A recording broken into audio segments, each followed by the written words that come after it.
Hello friends, কেমন আছো সবাই? আশা করি সবাই ভালো আছো আর আগামী দিনেও ভালো থাকবে। চলো, আজকে আমি দেখাতে যাচ্ছি একটা গাছকে কিভাবে রিপোর্ট করব।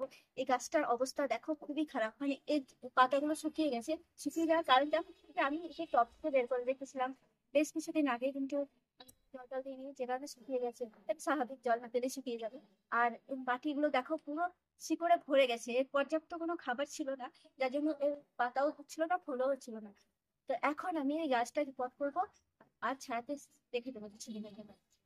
তো মাটি তৈরির জন্য আমি নিয়েছি ভার্মি কম্পোস্ট, তারপর নিম খোল, তারপর সর্ষের খোল, আর কিছু চা পাতাও নিয়েছি। As a cocopeat. কোকোপিটটা আসলে জল ধারণ ক্ষমতা বাড়ায়, ঠিক সেই রকমই চা পাতাটাও অনেকটা জল ধারণ ক্ষমতা বাড়ায়। সেই জন্য আমি কোকোপিটটাও নিয়েছি। আমি ড্রেনেজ সিস্টেমের জন্য এর মধ্যে অলরেডি কিছু পাথর আর বালি দিয়ে দিয়েছি। এখন আমি গাছটাকে কেটে নিই। শিকড়টাকে কিছুটা কাটতে হবে। শিকড়টাকে কাটার জন্য আমি এই টুলসটা ইউজ করছি।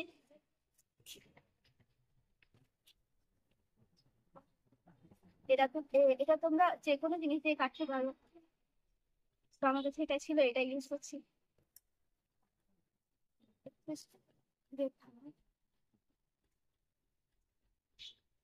থাম্বনেল দেখে তোমরা নিশ্চয় বুঝে গেছো এটা একটা মাধবীলতার গাছ। মাধবীলতা যেহেতু অনেক বড় গাছ, টবের মধ্যে একে রেখে দেওয়া মানে খুব যত্নের প্রয়োজন। আর আমি সেটা কোনো মতেই করিনি। কিছুদিন অনেকদিন পেয়েছিলাম, কিছু ছবি আছে তোলা, শেয়ার করবো, দেখাবো বলে। এই দেখো, এর মধ্যে কিন্তু একটাই গাছ আছে, কিন্তু দুটো দুটো ভাগে ভাগ হয়ে গেছে। আমি চাইলে এটাকে দুটো পার্ট করতে পারি কেটে, কিন্তু দেখছি এটা অনেকটা হার্ড হয়ে গেছে মাটিটা, যেহেতু জল টল পাইনি। না, এটা এতটাও সহজ নয়, এটা আলাদাই হয়ে আছে, একই হয়ে গেছে, এটা ডালেই হয়ে আছে।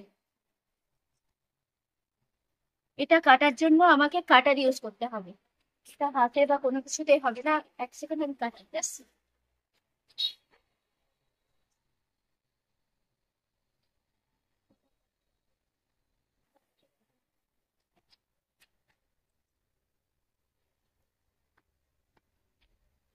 কাটা নিয়ে চলে এসেছি, কাটার দিয়ে আমি এই ডালটাকে আলাদা করে দেবো।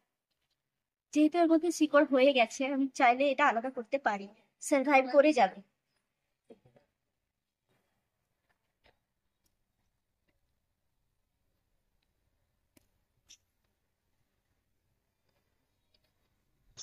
এখান থেকে কিন্তু আমি আর একটা গাছ পেয়ে গেলাম। এই যে দেখছো, এর শিকড় হয়ে গেছে, মানে এটাকে আমি একটা আলাদা গাছ করতে পারি। যাই হোক, এটা আমার হয়ে গেছে একটা গাছ। আমার কাছ থেকে দিদি একটা ডাল চেয়েছিল, তাহলে আমি দিদিকে এটা দিয়ে দেবো।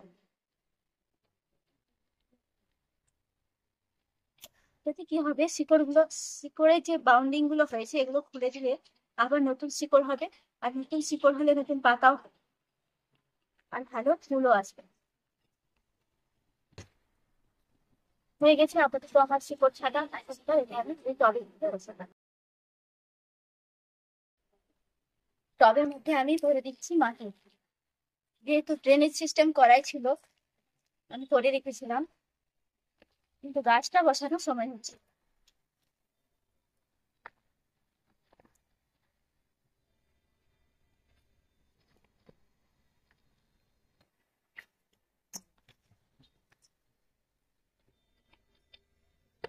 কতটা আসছে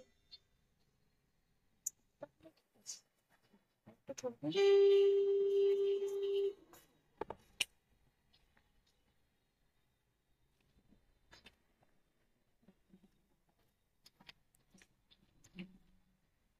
গাছ লাগাতে লাগাতে আমার ভাইপো আমাকে ডাকছে।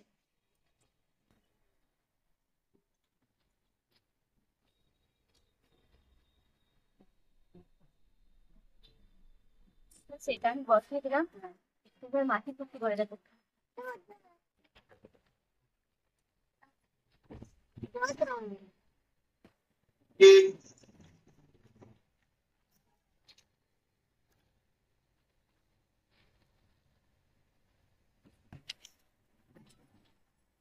স্টপ। আরো কিছুটা মাটি নিয়ে এলাম সরকারি হিসেবে।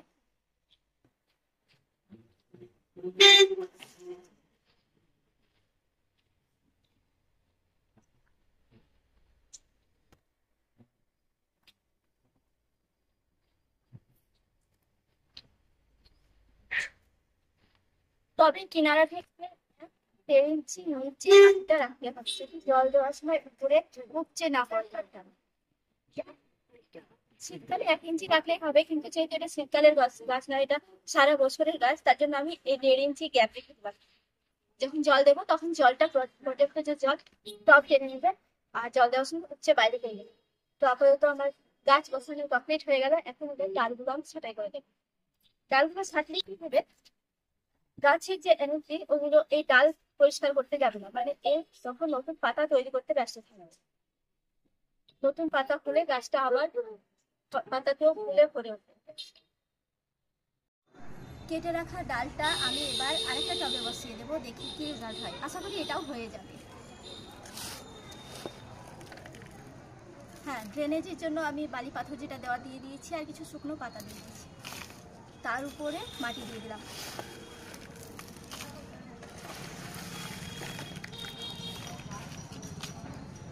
মাটিটা যেহেতু আমার আগে থেকেই তৈরি করা ছিল, তাই সহজেই গাছটা বসাতে পারলাম।